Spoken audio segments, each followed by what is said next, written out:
네, 여러분 좋은 아침입니다. 오늘도 이렇게 아침 모임 같이 하게 되었어요. 우리 같이 제가 기도하고 아침 모임 시작하도록 하겠습니다. 하나님 감사합니다. 우리 피프리와 함께 하루를 말씀으로 시작하게 하신 감사합니다. 오늘 이 시간 말씀을 통하여 또 우리가 하나님 앞에 삶의 방향성들을 다시 한번 잡아가고 말씀으로 거룩하게 살아가는 우리가 될 수 있도록 함께하여 주시옵소서. 예수님의 이름으로 기도합니다. 아멘. 네, 오늘은 3월 30일 수요일 매일 성경 큐티책 본문입니다. 3월 30일 수요일 매일 성경 큐티책 본문 레위기 16장 23절에서 34절입니다. 레위기 16장 23절에 34절 말씀 제가 읽도록 할게요. 아론은 회막에 들어가서 지성소에 들어갈 때 입었던 세마포 옷을 벗어 거기 두고 거룩한 곳에서 물로 그의 몸을 씻고 자기 옷을 입고 나와서 자기의 번제와 백성의 번제를 드려 자기와 백성을 위하여 속죄하고 속죄 제물의 기름을 제단에서 불사를 것이요 염소를 아사셀에게 보낸 자는 그의 옷을 빨고 물로 그의 몸을 씻은 후에 진영에 들어갈 것이며 속죄제 수송아지와 속죄제 염소의 피를 성소로 들여다가 속죄하였은즉 그 가죽과 고기와 똥을 밖으로 내다가 불사를 것이요 불사른 자는 그 옷을 빨고 물로 그의 몸을 씻은 후에 진영에 들어갈지니라. 너희는 영원히 이 규례를 지킬지니라. 일곱째 달 곧 그 달 10일에 너희는 스스로 괴롭게 하고 아무 일도 하지 말되 본토인 너희 중에 거류한 거류민이든지 그렇게 하라. 이날에 너희를 위하여 속죄하여 너희를 정결하게 하리니 너희의 모든 죄에서 너희가 여호와 앞에 정결하리라. 이는 너희에게 안식일 중에 안식일인즉 너희는 스스로 괴롭게 할지니 영원히 지킬 규례라. 기름 부음을 받고 위임되어 자기의 아버지를 대신하여 제사장의 직분을 행하는 제사장은 속죄하되 세마포 곧 거룩한 옷을 입고 지성소를 속죄하며 회막과 제단을 속죄하고 또 제사장들과 백성의 회중을 위하여 속죄할지니 이는 너희가 영원히 지킬 규례라. 이스라엘 자손의 모든 죄를 위하여 1년에 한 번 속죄할 것이니라. 아론이 여호와께서 모세에게 명령하신 대로 행하니라. 아멘. 이 말씀 가지고 20분 동안 묵상하도록 하겠습니다.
네, 여러분, 20분이 되었습니다. 우리 같이 나눔을 했으면 좋겠어요. 오늘 본문은 이제 속죄일, 어제 계속해서 16장에서 살펴보고 있죠. 속죄일에 대해서.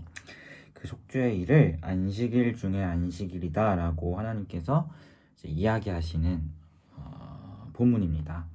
그래서 특별히 저는 오늘 말씀하면서 이게 뭐지? 라는 생각이 들었던 게 이제 안식일이라고 하면 사실 뭐랄까요? 말 그대로 뭔가 쉼, 평안 이런 게 있어야 할 것 같잖아요. 근데 31절 또 29절 뭐 이렇게 보면은 안식일에, 그러니까 이 안식일이라기보다는 이 속죄일이 안식일 중에 안식일인데 그때 어떻게 하냐면 스스로 괴롭게 하라고 이야기하고 있어요. 이 속죄일을 향해 하나님이 이것은 안식일 중에 안식일이니까 너네 스스로 괴롭게 해. 좀 안식이라는 말과 굉장히 미스매치가 되는 표현인 것 같아요. 괴롭게 하다. 이게 무슨 뜻일까? 안식일 중에 안식일이 속죄일이라고 이야기하면서 왜 스스로 괴롭게 하라고 하실까? 이렇게 묵상을 하면서 이렇게 주석도 찾아보면서 이렇게 봤는데, 이 스스로 괴롭게 하다라는 것은 자기를 부인하는 것을 의미한다고요. 그러니까 속죄일은 결국에는 대제사장이 1년에 한 번 지성소, 성막 또 온 회중을 위해서 또 자기 스스로와 집안을 위해서 이 죄를 딱 드리잖아요. 그 죄 사함을 받은 자들은 안식 중에 안식, 다른 말로 하면 죄 용서, 안식 중에 안식, 죄 용서를 받는데, 그 죄 용서를 받은 자, 안식 중에 안식을 누리는 자에게는 자기를 부인하는 것이 요구된다는 것을 보게 돼요. 이것이 신약 성경에서는 뭐라 그러죠? 이제는 내가 사는 게 아니요 오직 내 안에 그리스도께서 사시는 것이다 라고 우리가 표현할 수 있을 것 같습니다. 그리고 이어서 이제 영원히 지킬 규례하면서 대제사장이 죽었으면 그 직분을 위임받은 사람도 똑같이 거룩한 옷을 입고 이 같은 속죄일의 속죄제 제사를 행해야 된다라고 이야기를 하거든요. 계속해서. 그러니까 이 말은 뭐예요? 히브리서의 이제 10장에 보면 이 구약의 제사는 이 죄를 온전하게 없애주는, 그러니까 용서해주는 제사가 되지 못한다고 이야기하고 있어요. 하지만 우리의 대제사장이신 예수 그리스도의 그분의 제사만이 단 한 번의 제사로 우리의 모든 죄에서 우리 사망을 거두시고 우리를 죄에서 용서하시는 그런 결과를 가져올 수 있다라고 이야기하거든요. 이 구약의 제사에서 제사장이 아무리 속죄제를 드렸어도 그것이 매년 해야 되고, 심지어 그 제사장이 죽었으면 그걸 위임받은 사람도 매년 해야 돼요. 뭐예요? 이 결국 히브리서 얘기한 것처럼 이 제사는 결국에는 이스라엘의 모든 죄를 정말 그 해결하기에는 해결할 수 없는 제사라는 거죠. 그렇기 때문에 이것을 해결하실 수 있는 유일한 완전한 대제사장이신 예수 그리스도를 바라볼 수밖에 없는 거죠. 무슨 말인지 알겠죠? 그래서 이 인간인 제사장이 드리는 이 속죄일의 제사도 안식일 중에 안식일이라고 하면서 너희를 스스로 괴롭게 해라. 내가 죄 용서 받았으면 스스로 자기 부인을 해라. 라고 이야기를 하시는데, 이게 신약 시대로 딱 넘어오면 한 번의 제사로 모든 것을 완벽하게 이루신 그 예수 그리스도를 의 제사를 통해서 죄 용서를 받은 우리에게 너희는 이제 죄를 용서받아서 너희 안에 안식일 중에 안식일, 죄에서 자유한 최고의 안식이 너희에게 주어졌으니 너희는 이제 스스로를 괴롭게 해라. 자기를 부인해라. 옛사람 그 죄의 성품을 멀리하고 성령을 따라 살아라. 누구든지 예수님께서 말하잖아요. 나를 따르려거든 자기를 부인하고 자기 십자가를 져라. 이제는 내가 그리스도와 함께 십자가에 못 박혔나니 이제는 내가 사는 것이 아니요 오직 내 안에 그리스도께서 사시는 것이라. 이 말씀을 레위기에서 하나님께서 동일하게 하고 계시다는 것을 보게 됩니다. 우리 사랑하는 피프리가 우리 예수님의 완전한 제사로 우리가 구원을 얻었잖아요. 죄 용서 받았잖아요. 그러면 우리에게 필요한 것은 나를 부인하고 내 육체의 소욕을 따라 사는 게 아니라 성령의 소욕을 따라 살아가는 것. 나를 그리스도와 함께 십자가에 못 박고 내가 사는 게 아니라 예수 그리스도로 살아가는 것. 이것이 우리에게 마땅히 요구되는 삶의 모습이고 자세다. 이것을 우리가 기억했으면 좋겠습니다. 그래서 우리 사랑하는 피플의 오늘 하루의 삶이 여러분을 스스로를 부인하고 예수 그리스도로 살아가는 그런 삶이 되기를 소망합니다. 네, 우리 시간 같이 기도했으면 좋겠어요. 먼저는 여러분 묵상한 것을 놓고 같이 기도하시고 또 하나님 오늘 하루 내가 나를 부인하고 그리스도 예수를 통하여 살아가는 자가 되겠습니다 라고 결단하면서 같이 기도하도록 하겠습니다. 기도하겠습니다.